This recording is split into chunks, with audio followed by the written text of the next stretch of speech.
if any. In this regard, the results announced by Mr. Chebukati lacked a critical ingredient, namely the total number of valid votes cast to support the percentages scored by the 4 candidates.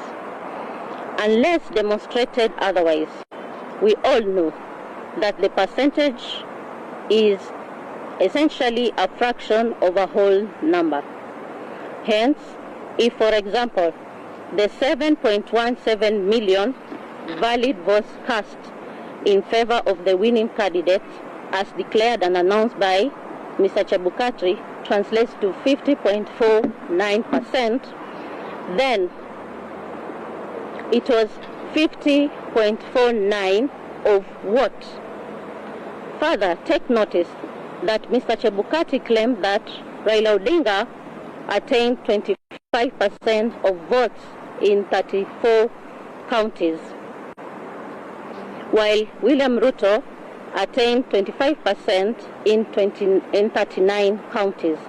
The question is, which figures in the 34 and 39 counties respectively constituted the independent variable to warrant the conclusion of 25% in 34 counties and 25% in the 39 counties for Raila and Ruto respectively? In the absence of a credible and verifiable explanation, we concluded that the process that went into generation of Form 34C, which he used to declare results of the presidential election, was opaque and incapable of earning our ownership and confidence.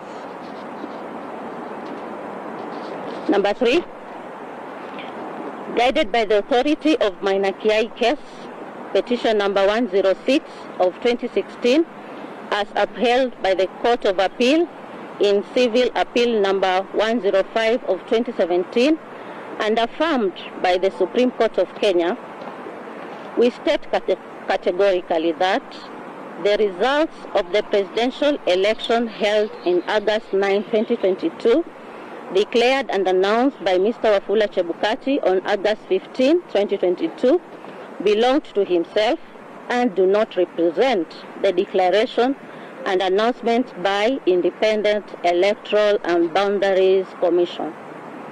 The Commission has to process the results before they are declared and announced by the chairperson. For the avoidance of doubt, let me quote the Maina Kiai case. It says, "We reiterate as we conclude that there is no doubt from the acuity of the law, we have considered that the people of Kenya did not intend to vest or concentrate such sweeping and boundless powers in one individual, the chairperson of the appellant. The emphasis is that the Commission's chairperson has conducted the election as though he is the National Returning Officer, a non-existent role, and his role in declaring results that were not approved by plenary by all 7 commissioners renders the results unconstitutional to the extent that this is his own results as opposed to those of IEBC.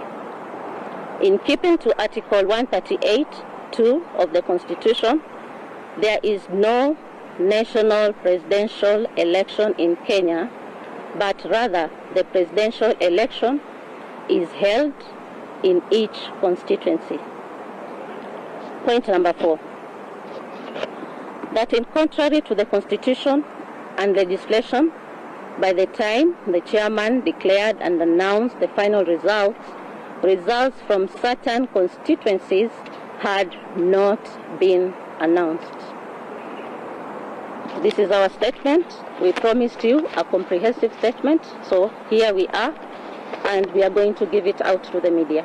Thank you. At what point did you realize that there was a fake. And do you have your figures that are contrary to the ones that were issued by the chairman? Also, why did you raise this? Can we take one by one so that... So can we deal with just 2 questions for the moment, please?